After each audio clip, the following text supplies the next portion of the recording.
på 243 kHz.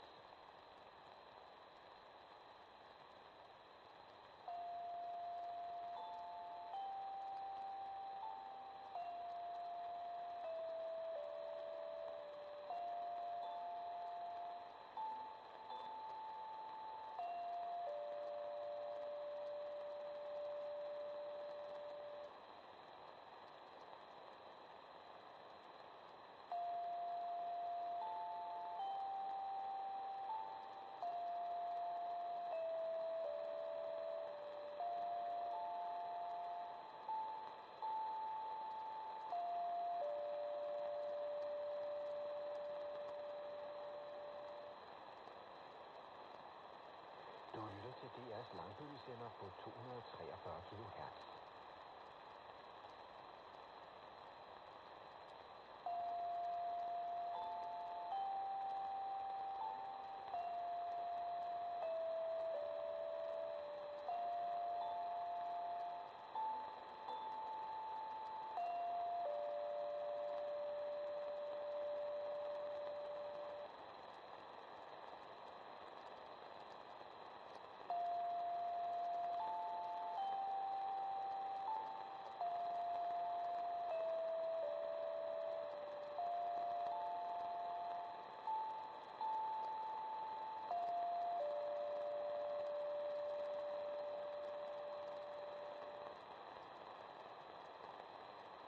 Du lytter til DR's langbølgesender på 243 kHz.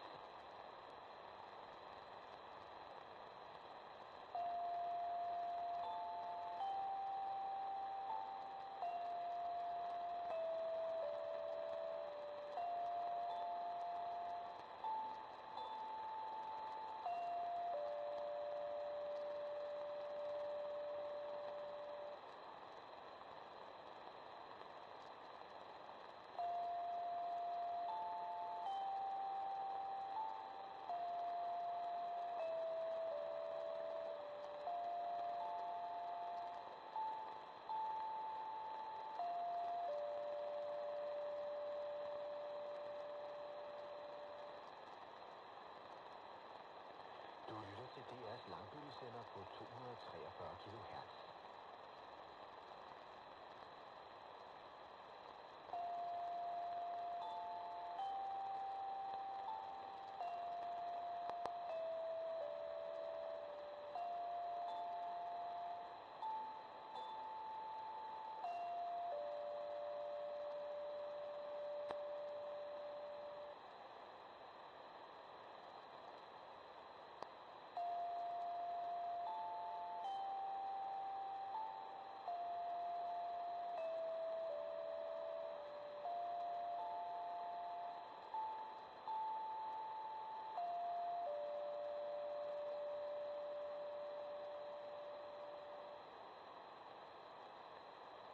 Du lytter til DR's langbølgesender på 243 kHz. Klokken 18 sender vi radioavis, og klokken 18.03 meddelelser fra Forsvarets Operationscenter. 17, 44 og 50.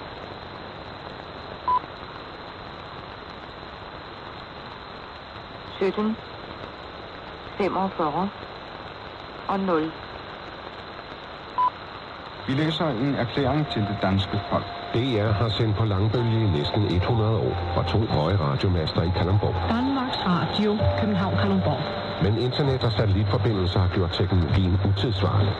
Ja, det er klart. Ja, så fra årsskiftet ophører DR med udsendt langbølgeradio på frekvensen 243 kHz. Og her slutter Pressens Radioavis. Fremover vil indhold, der tidligere blev udsendt på denne frekvens, kunne findes andre steder.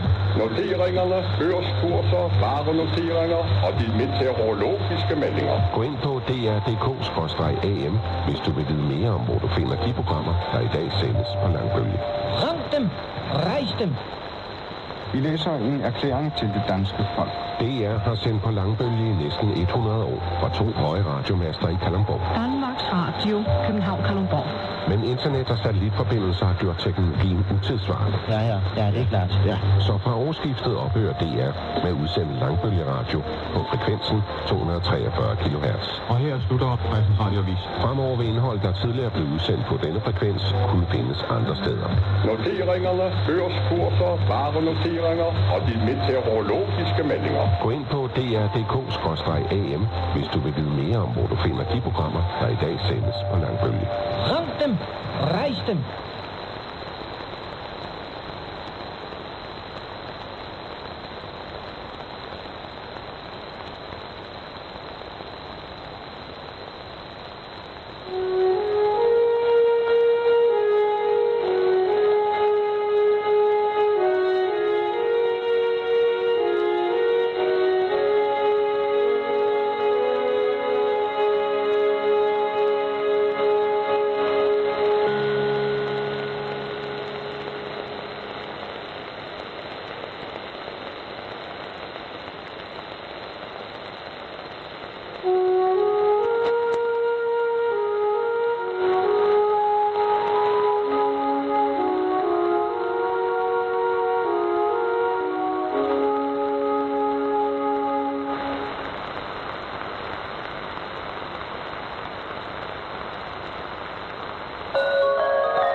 Vi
læser en erklæring til det danske folk. DR har sendt på langbølge i næsten 100 år fra 2 høje radiomaster i Kalundborg. Danmarks Radio, København, Kalundborg.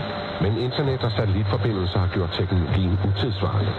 Ja, det er klart. Ja. Så fra årsskiftet ophører DR med udsendt langbølgeradio på frekvensen 243 kHz. Og her slutter Pressens Radioavis. Fremover vil indhold, der tidligere blev udsendt på denne frekvens, kunne findes andre steder. Noteringerne, børskurser, varenoteringer og de meteorologiske meldinger. Gå ind på dr.dk/am, hvis du vil vide mere om, hvor du finder de programmer, der i dag sendes på langbølge. Ramt dem! Rejs dem! Klokken er 18. Nu sender vi radioavis fælles med P4, og 18.03 kommer farvandsefterretningerne fra Forsvarets Operationscenter.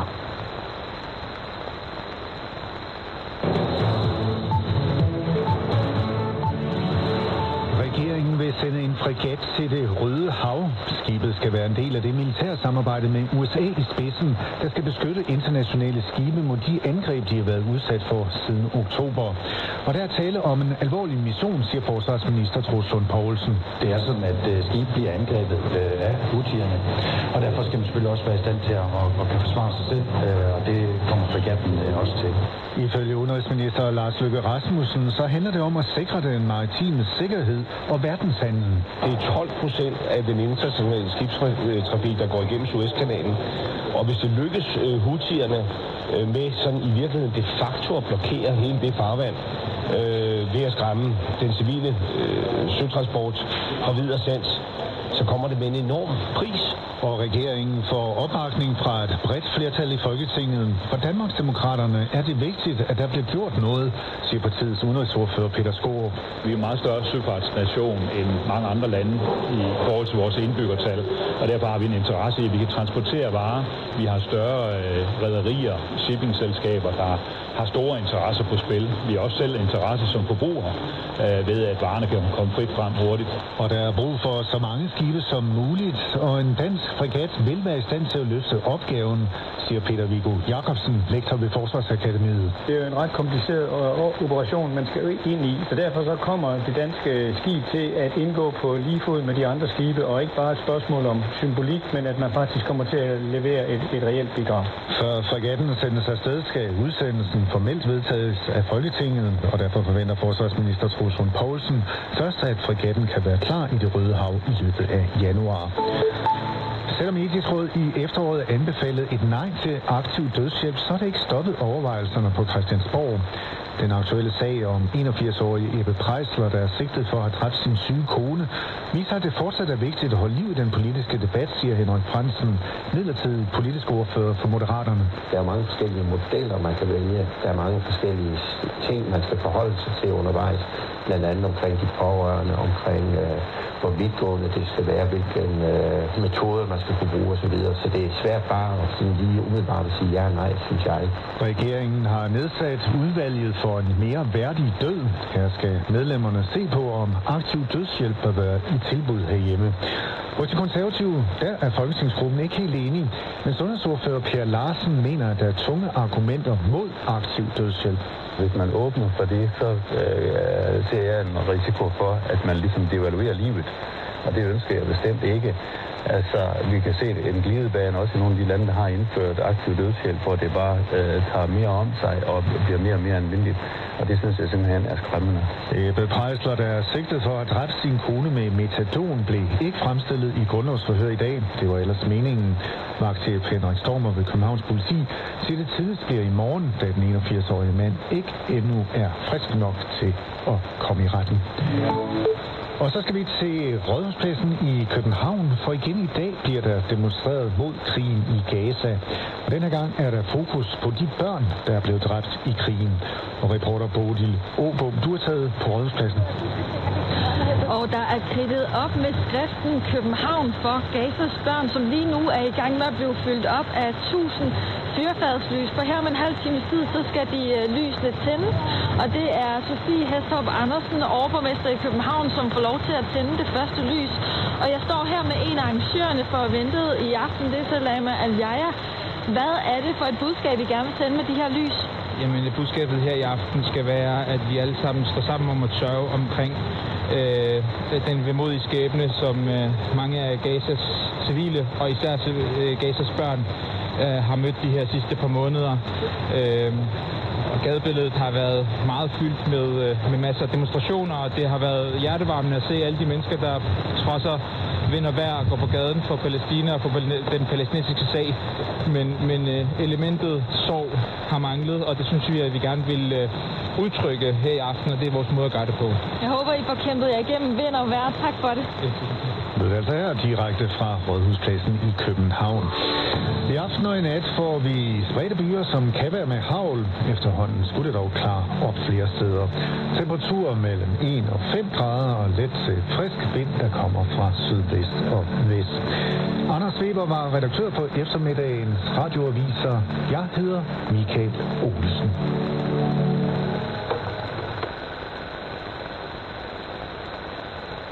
Vi læser en erklæring til det danske folk. DR har sendt på langbølge i næsten 100 år fra 2 høje radiomaster i Kalundborg. Danmarks Radio, København Kalundborg.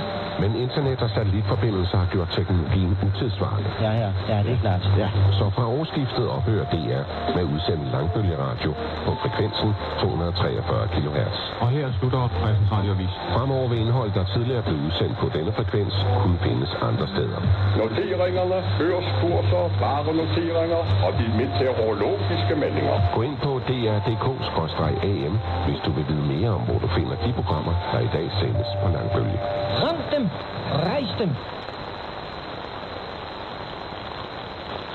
Danske farvandsefterretninger, fredag den 29. december 2023. Her er Forsvarets Operationscenter med dagens farvandsefterretninger. Danmark, Østersøen, Rødsand, Rande. Den styrbord sideafmærkning på position 54 grader, 31,4 minutter nord, 011 grader, 56,4 minutter øst er forsvundet. Danmark, Sundet, Niveau Bugt, Niveau Havn. Målefyrt på position 55 grader, 56,4 minutter nord, 012 grader, 31,8 minutter øst lyser uregelmæssigt. Danmark, Smålandsfarvandet, Storstrøm. De røde lys på Farøbroen på position 54 grader, 56,7 minutter nord, 011 grader, 58,6 minutter øst er slukket. Danmark, Smålandsfarvandet, Guldborgsund, Nykøbing Falster. Den styrbord sideafmærkning på position 54 grader, 46,8 minutter nord, 011 grader, 50,8 minutter øst er forsvundet. Danmark, Smålandsfarvandet, Bredegrund. Den bagbord sideafmærkning på position 55 grader, 02,0 minutter nord, 011 grader, 41,8 minutter øst er slukket. Danmark, Smålandsfarvandet, Femø Havn. Forfyret på position 54 grader, 58,3 minutter nord, 011 grader, 30,9 minutter øst er slukket. Danmark, Smålandsfarvandet, Stigsnæs Øst. Et mindre luftfartøj er styrtet ned i havet på position 55 grader, 10,9 minutter nord, 011 grader, 23,3 minutter øst. Luftfartøjet er synligt over havoverfladen. Luftfartøjet er ikke afmærket. Det tilrådes skibsfarten at holde godt klar. Danmark, Smålandsfarvandet, Værø. Målefyret på position 55 grader, 02,1 minutter nord, 011 grader, 22,6 minutter øst er slukket. Danmark, Smålandsfarvandet, Kragenæs Havn. Bagfyret på position 54 grader, 54,9 minutter nord, 011 grader, 21,4 minutter øst er slukket. Danmark, Smålandsfarvandet, Agersø Sund. Den styrbord sideafmærkning på position 55 grader, 16,7 minutter nord, 011 grader, 10,6 minutter øst er forsvundet. Danmark, farvandet syd for Fyn, Turø, Lunkebugten. Specialafmærkningerne på positionerne 55 grader, 0,9 minut nord, 010 grader, 41,0 minutter øst og 55 grader, 01,0 minut nord, 010 grader, 42,1 minutter øst er forsvundet. Danmark, farvandet syd for Fyn, Drejø. Målefyret på position 54 grader, 57,9 minutter nord, 010 grader, 26,2 minutter øst er slukket.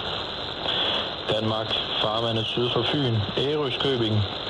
Fyrpælen flash 3 grøn, 10 sekunder, 3,5 mil på position 54 grader, 54,2 minutter nord, 010 grader, 25,1 minutter øst er slukket.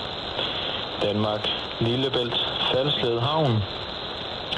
Det røde målefyr på position 55 grader, 09,2 minutter nord, 010 grader, 08,5 minutter øst er slukket. Danmark, Lillebælt, Trane Odde, Nord. Et fiskeskib er sunket på position 55 grader 04,8 minutter nord, 009 grader 51,4 minutter øst. Dybden over vraget er ukendt. Vraget er ikke afmærket. Det tilråder skibsfarten at holde godt klar. Danmark, Kattegat, Nekselø, Bugt. Det røde molefyr på position 55 grader 45,3 minutter nord, 011 grader 19,6 minutter øst er slukket. Danmark, Kattegat, rute Tango øst. Et rødt dagsømærke er observeret drivende på position 56 grader 0,0 minutter nord, 011 grader 05,3 minutter øst, den 29. december 2023 kl. 11.30. Annullerer denne advarsel den 29. december 2023 kl. 23.30. Danmark, Kattegat, Grenaa Havn. Forfyret på position 56 grader 24,8 minutter nord, 010 grader 55,6 minutter øst er slukket. Danmark, Kattegat, Randers Fjord. Sydkardinalen på position 56 grader 36,2 minutter nord, 010 grader 21,0 minutter øst er slukket. Danmark, Kattegat, rute Bravo. Midtfarvandsafmærkningen nummer 6 på position 56 grader 58,0 minutter nord, 010 grader 52,1 minutter øst er slukket. Danmark, Kattegat, Læsø, Østerby Havn. Målefyret på position 57 grader 19,4 minutter nord, 011 grader 07,6 minutter øst er slukket. Danmark, Limfjorden, Løgstør og Rande. Sejlranden mellem position 56 grader 57,6 minutter nord, 009 grader 10,0 minutter øst og 56 grader 58,1 minutter nord, 009 grader 14,2 minutter øst er spærret på grund af tilsanding. Se i øvrigt dansk efterretning for søfarende, Notice to Mariners, -1161-23. Det tilråder skibsfarten at holde godt klar. Danmark, Limfjorden, Salling Sund. Den bagbord sideafmærkning på position 56 grader 45,0 minutter nord, 008 grader 50,9 minutter øst er ikke på plads og i orden. Danmark, Limfjorden, Holstebro, Struer Havn.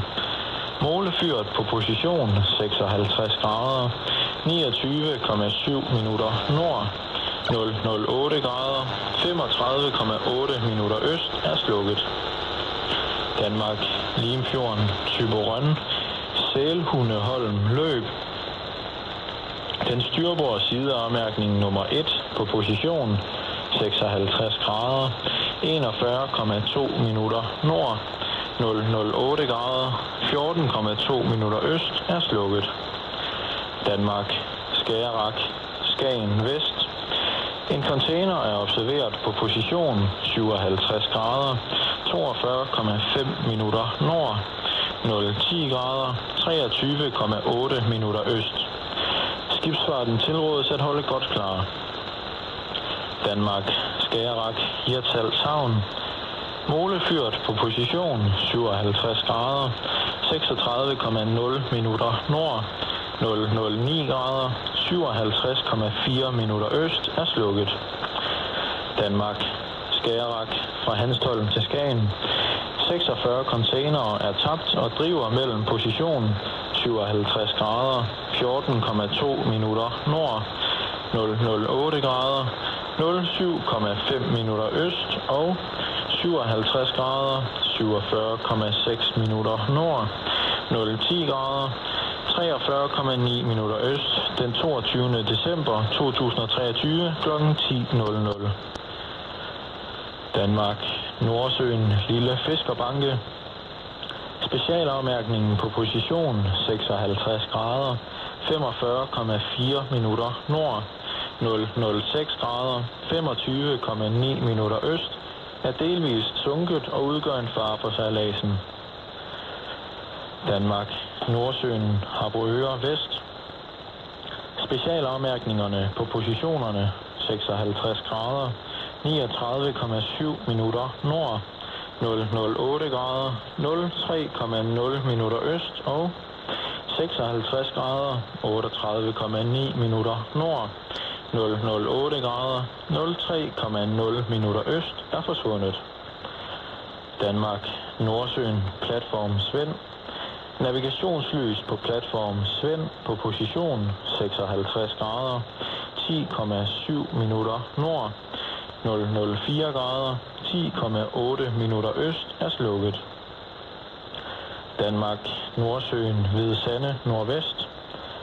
Specialafmærkningerne på positionerne 56 grader, 08,5 minutter nord, 007 grader, 56,7 minutter øst og 56 grader, 08,5 minutter nord, 007 grader, 57,8 minutter øst er forsvundet. Danmark, Nordsøen, Blåvand, nordvest. Specialafmærkningen på position 55 grader, 46,9 minutter nord, 006 grader, 51,9 minutter øst er forsvundet. Danmark, Nordsøen, Esbjerg. For- og bagfyret ved position 55 grader, 27,7 minutter nord, 008 grader, 24,7 minutter øst, lyser uregelmæssigt. Danmark, Nordsøen, Esbjerg Havn. Specialafmærkningen på position 55 grader, 27,0 minutter nord, 008 grader, 28,8 minutter øst er forsvundet. Danmark, Nordsøen, Grådyb. Nordkardinalen nummer 7 på position 55 grader, 26,8 minutter nord, 008 grader, 16,9 minutter øst er ikke på plads og i orden.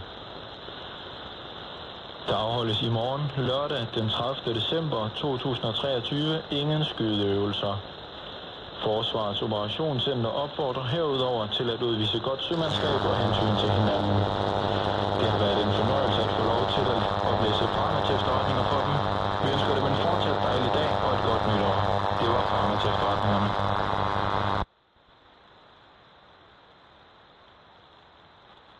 Danske Farma til efterretninger, fredag den 29. december 2023. Her er Forsvarets operationscenter med dagens Farma til efterretninger. Danmark, Østersøen, Rødsand, Rande. Den styrbord sideafmærkning på position 54 grader, 31,4 minutter nord, 011 grader, 56,4 minutter øst er forsvundet. Danmark, Sundet, Nivå Bugt, Nivå Havn. Målefyret på position 55 grader, 56,4 minutter nord, 012 grader, 31,8 minutter øst, lyser uregelmæssigt. Danmark, Smålandsfarvandet, Storstrøm. De røde lys på Farøbroen på position 54 grader, 56,7 minutter nord, 011 grader, 58,6 minutter øst er slukket. Danmark, Smålandsfarvandet, Guldborgsund, Nykøbing Falster. Den styrbord sideafmærkning på position 54 grader, 46,8 minutter nord, 011 grader, 50,8 minutter øst er forsvundet. Danmark, Smålandsfarvandet, Bredegrund. Den bagbord sideafmærkning på position 55 grader, 02,0 minutter nord, 011 grader, 41,8 minutter øst er slukket. Danmark, Smålandsfarvandet, Femø Havn. Forfyret på position 54 grader, 58,3 minutter nord, 011 grader, 30,9 minutter øst er slukket. Danmark, Smålandsfarvandet, Stigsnæs Øst. Et mindre luftfartøj er styrtet ned i havet på position 55 grader 10,9 minutter nord, 011 grader 23,3 minutter øst. Luftfartøjet er synligt over havoverfladen. Luftfartøjet er ikke afmærket. Det tilrådede skibsfarten at holde godt klar. Danmark, Smålandsfarvandet, Værø.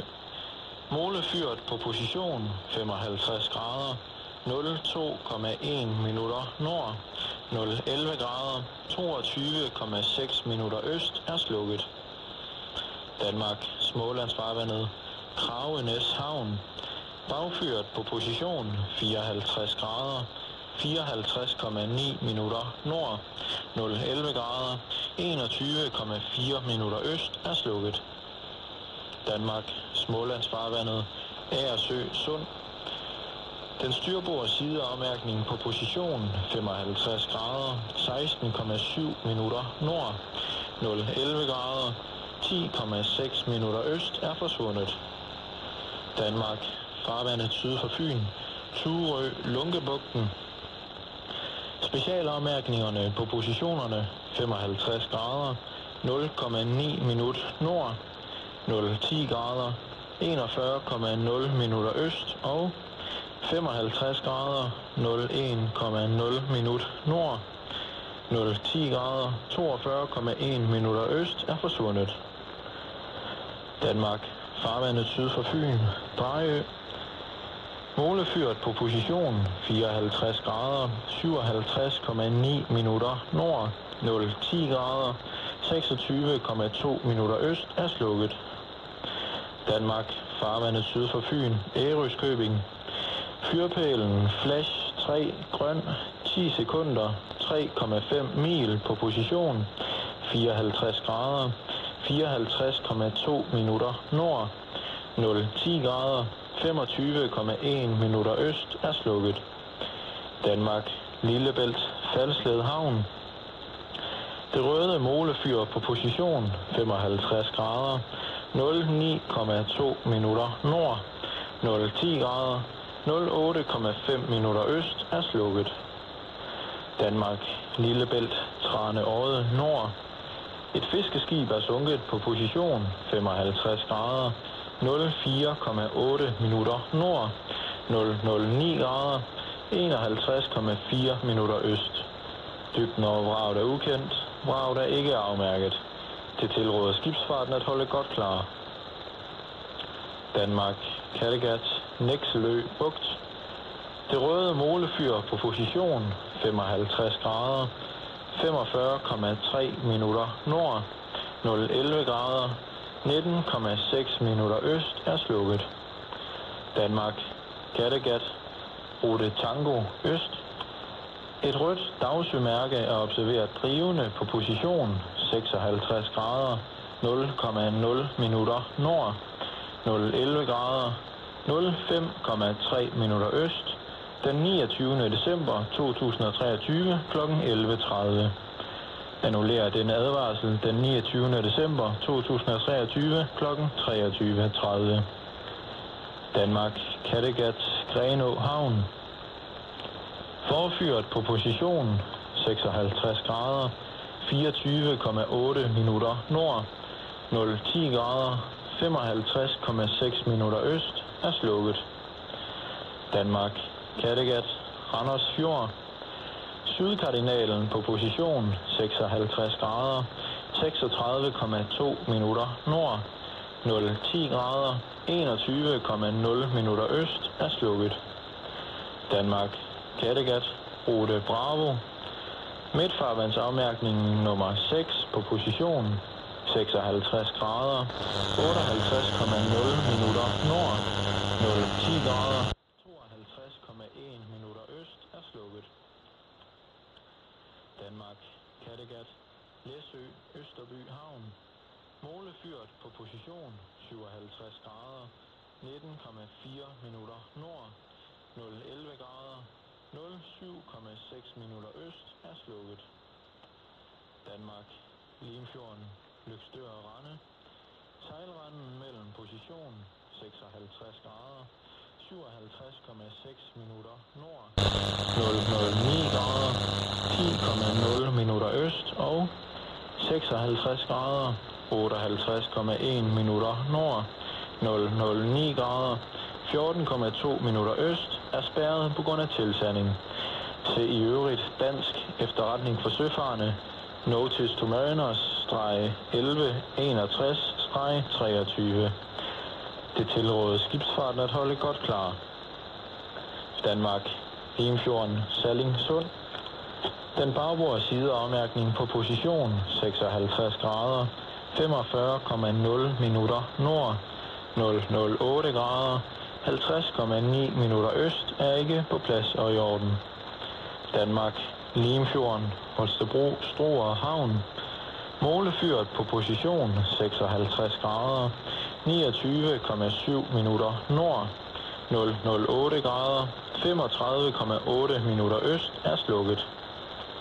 Danmark, Limfjorden, Thyborøn, Sælhundeholm løb. Den styrbord sideafmærkning nummer 1 på position 56 grader, 41,2 minutter nord, 008 grader, 14,2 minutter øst er slukket. Danmark, Skagerrak, Skagen Vest. En container er observeret på position 57 grader, 42,5 minutter nord, 010 grader, 23,8 minutter øst. Skibsfarten tilrådes at holde godt klar. Danmark, Skagerrak, Hirtshals Havn. Målefyret på position 57 grader, 36,0 minutter nord, 009 grader, 57,4 minutter øst er slukket. Danmark, Skagerrak, fra Hanstholm til Skagen. 46 containere er tabt og driver mellem position 57 grader, 14,2 minutter nord, 008 grader, 07,5 minutter øst og 57 grader, 47,6 minutter nord, 010 grader, 43,9 minutter øst den 22. december 2023 kl. 10.00. Danmark, Nordsøen, Lille Fiskerbanke. Specialafmærkningen på position 56 grader, 45,4 minutter nord, 006 grader, 25,9 minutter øst er delvist sunket og udgør en fare for sejladsen. Danmark, Nordsøen, Harboøre Vest. Specialafmærkningerne på positionerne 56 grader, 39,7 minutter nord, 008 grader, 03,0 minutter øst og 56 grader, 38,9 minutter nord, 008 grader, 03,0 minutter øst er forsvundet. Danmark, Nordsøen, platform Svend. Navigationslys på platform Svend på position 56 grader, 10,7 minutter nord, 004 grader, 10,8 minutter øst er slukket. Danmark, Nordsøen, Hvide Sande, nordvest. Specialafmærkningerne på positionerne 56 grader, 08,5 minutter nord, 007 grader, 56,7 minutter øst og 56 grader, 08,5 minutter nord, 007 grader, 57,8 minutter øst er forsvundet. Danmark, Nordsøen, Blåvand, nordvest. Specialafmærkningen på position 55 grader, 46,9 minutter nord, 006 grader, 51,9 minutter øst er forsvundet. Danmark, Nordsøen, Esbjerg. For- og bagfyret ved position 55 grader, 27,7 minutter nord, 008 grader, 24,7 minutter øst lyser uregelmæssigt. Danmark, Nordsøen, Esbjerg Havn. Specialafmærkningen på position 55 grader, 27,0 minutter nord, 008 grader, 28,8 minutter øst er forsvundet. Danmark, Nordsøen, Grådyb. Nordkardinalen nummer 7 på position 55 grader, 26,8 minutter nord, 008 grader, 16,9 minutter øst er ikke på plads og i orden. Der afholdes i morgen, lørdag den 30. december 2023, ingen skydeøvelser. Forsvarets operationscenter opfordrer herudover til at udvise godt sømandskab og hensyn til hinanden. Det har været en fornøjelse at få lov til at oplæse Farmats efterretninger for dem. Vi ønsker dem en fortsat dejlig dag og et godt nytår. Det var Farmats efterretningerne.